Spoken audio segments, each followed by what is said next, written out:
058064. 058064. 058064.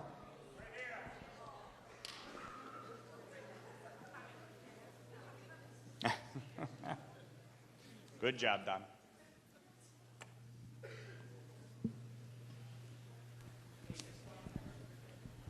Many of my questions have already been asked, but I would like to point out that many of your answers have really obfuscated the questions that were asked to you. You have not answered. You have not. You tout yourself as a moderate bipartisan leader.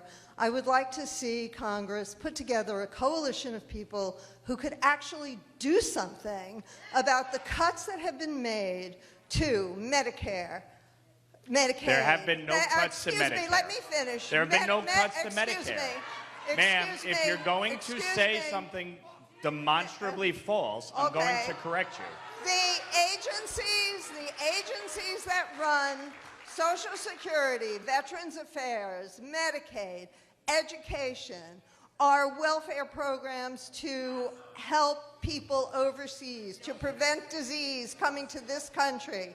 What is Congress doing to coalesce behind a movement to stop this administration creating chaos and destruction, not only in this country, all over the world?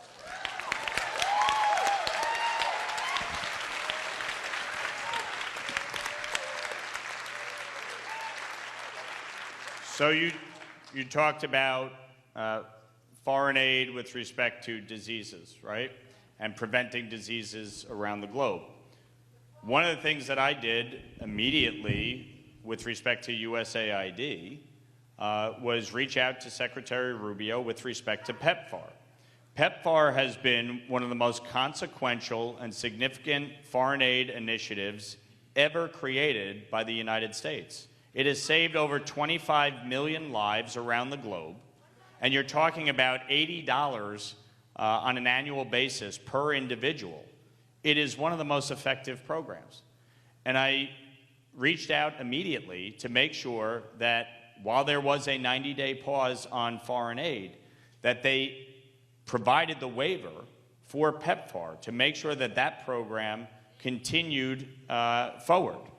And yes, it is. And so ultimately, where, as I said before, Congress is going to be going through reconciliation, appropriations, and a rescissions package. And through that process, Congress will exert its constitutional authority of power of the purse and control of the spending. And that is the give and take. The administration has an ability to put forth rescissions that they would like to see. That does not mean that we have to accept it. And that is the process we are going to be going through in the coming weeks and months. And so that's where Congress will exert its authority when it comes to spending.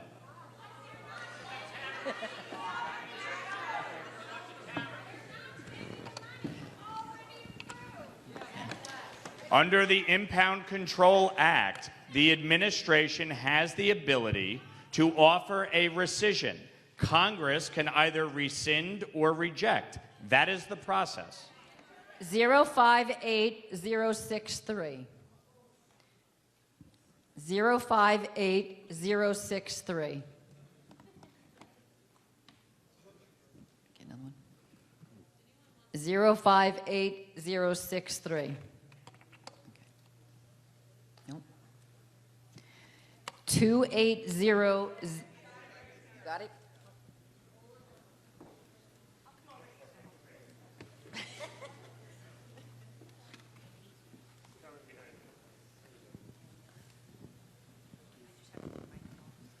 Oh, you have to. Yes. My question's about SSI and Social Security, I'm sure, has not been cut, but the administrative staff and the people that administer it, the workers, have been cut. How is it possible to give the people that have paid into it what they deserve when the ability to implement it is gone? It's going. It's gone. So the federal workforce prior to COVID was 2.7 million people. At the end of Joe Biden's administration, the federal workforce was about 3 million people. Based on all the estimates that we have, based on changes that the administration has made to the federal workforce, they are still above 2.8 million people in the federal workforce. And so the numbers in the federal workforce are still higher today than they were prior to COVID. Now, COVID saw a surge in hiring. COVID saw a surge in hiring for a reason, for an obvious reason. And so what the administration has said, it's not bullshit, folks, it's actual numbers. What the administration has put forth is an objective to bring the federal workforce down to roughly pre-COVID levels. Now, when it comes to Social Security and Medicare, there have been no cuts.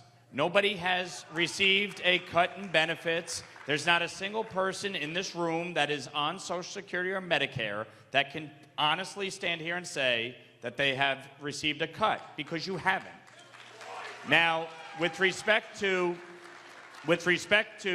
Social Security, sir, just yelling out is not going to change anything, all right? You're interrupting everybody else, so enough. The fact is that during my time in Congress, I have fought to protect Social Security and Medicare. I helped pass the Social Security Fairness Act so that people who for the last 40 years have been getting screwed because they had a pension and they were losing Social Security benefits, they now get those benefits because I fought to get that done. So when people say, oh, they're cutting Social Security or they're cutting Medicare, that is a lie, period. We are not cutting Social Security or Medicare.